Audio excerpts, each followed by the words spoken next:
మీలో చాలా మందికి కోపం ఎక్కువగా వస్తుందా? మనలో సహజ గుణమైన కోపం తగ్గాలంటే, అసలు కోపమే రాకుండా ఉండాలంటే వారాల చిట్కా ఒకటి ఉంటుంది. అదేమిటో చెప్తాను వినండి.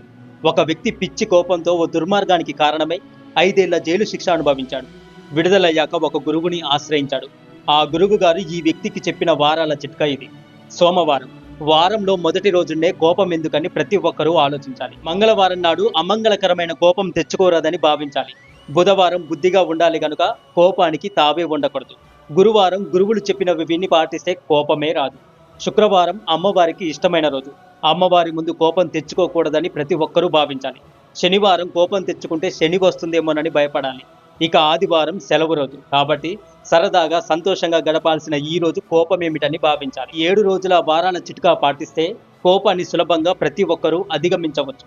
బుద్ధుడు, రమణ మహర్షి, రామకృష్ణ పరమహంస, స్వామి వివేకానంద వంటి మహాత్ముల బోధన